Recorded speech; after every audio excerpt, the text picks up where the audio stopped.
دوستو آج کی اس ویڈیو میں ہم معراج شریف کے واقعے پہ بات کریں گے اور ہماری کوشش یہ ہوگی کہ اس کو سمپل سے سمپل رکھیں اور بہت زیادہ ڈیٹیل میں جائے بغیر بات جو ہے وہ آپ لوگوں کو سمجھائی جا سکے۔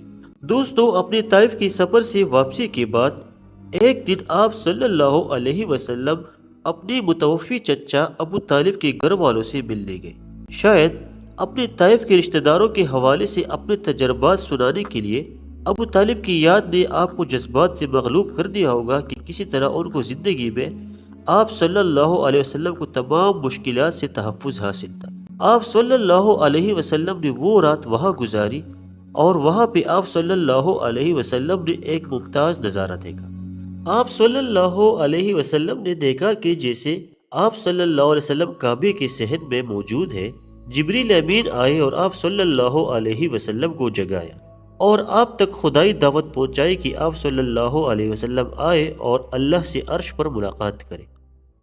ایک بہشتی جانور براق وہاں موجود تھا جس پر آپ صلی اللہ علیہ وسلم سوار ہو گئے، جبکہ جبریل علیہ السلام پیش رو اور رہبر کے طور پہ ساتھ اڑے۔ ایک لمحہ میں وہ پہلے آسمان کے دروازے پر پہنچ گئے۔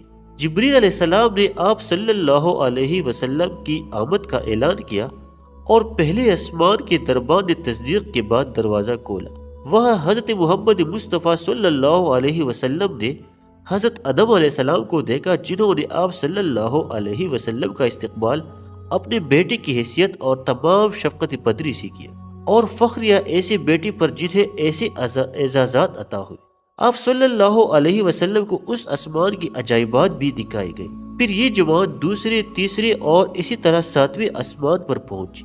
ہر آسمان پر ایک یا دو پیغمبروں نے آپ صلی اللہ علیہ وسلم کا استقبال کیا۔ عیسیٰ علیہ السلام اور یحییٰ علیہ السلام، ہارون علیہ السلام اور موسیٰ علیہ السلام، جبکہ ابراہیم علیہ السلام نے 7ویں آسمان پر۔ اگر دوسرے پیغمبروں نے آپ کا استقبال بھائی کے طور پہ کیا تو ابراہیم علیہ السلام نے آپ کا استقبال بیٹا کہہ کر کیا اور مبارکباد دی ان تمام اعزازات کے لیے جو آپ کو عطا کیے گئے۔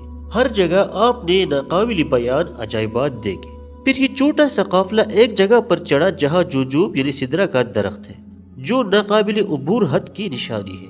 یہاں پر جبریل علیہ السلام نے نبی صلی اللہ علیہ وسلم سے کہا کہ اگر اس مقام سے میں آگے جانا چاہوں تو میں خدا کی نور سے زندہ جل جاؤں گا، اور آپ چونکہ بلوائے گئے ہیں اس لیے آپ آگے بڑھیے، اور پھر بتلایا کہ آگے کیسے بڑھنا ہے، یعنی دائیں بائیں وغیرہ۔ ان نشانیوں کی اتباع کرتے ہوئے پیغمبر صلی اللہ علیہ وسلم ایک ایسی جگہ پہنچے جہاں انہوں نے قلم کی لکھنے کی آوازیں سنی۔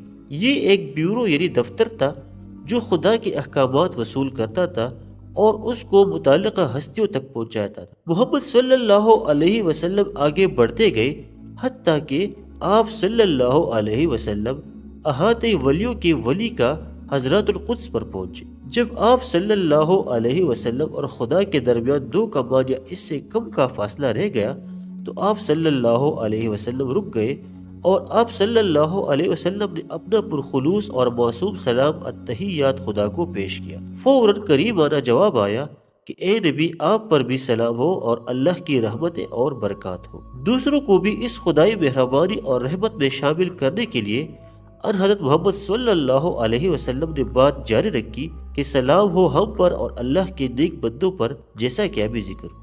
پھر اللہ تعالیٰ نے آپ صلی اللہ علیہ وسلم پر وہ سب کچھ منکشف کیا جو اللہ تعالیٰ نے کرنا چاہا۔ اگر اللہ نے موسیٰ علیہ السلام پر سینائی میں 10 احکامات الہام فرمائے تھے تو اللہ نے محمد صلی اللہ علیہ وسلم کو 12 احکامات دیے، جو کہ زیادہ جامع اخلاقیات کے بہترین مجموعے قوانین۔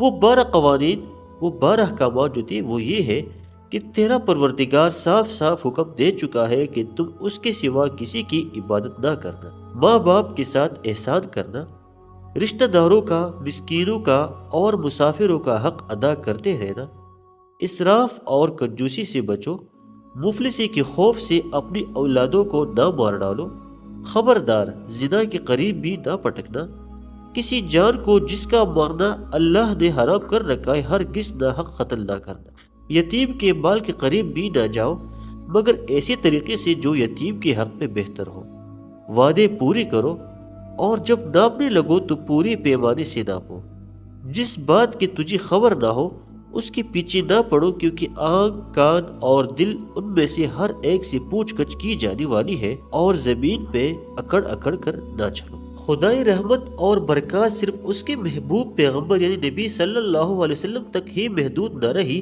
بلکہ نیک لوگ بھی اس میں شامل رہے۔ اللہ نے کہا کہ یہ رحمتیں اور برکتیں ہر دن میں 50 دفعہ وصول کرے اور اتنی دفعہ نماز عبادات کیا کرے۔ 50 نماز یومیہ کے حکم کے بارے میں جان کر موسیٰ علیہ السلام نے اپنے لوگوں کے ساتھ اپنے تجربے کا آپ صلی اللہ علیہ وسلم سے ذکر کیا اور کہا کہ آپ صلی اللہ علیہ وسلم اس میں کمی کی التجا کریں، جو درخواست در درخواست کے بعد بالآخر کم ہو کر 5 رہ گئی، اور خدا نے وعدہ فرمایا کہ وہ 10 گنا اجر عطا کریں گے، یعنی 5 نمازیں 50 کی جگہ شمار ہوگی۔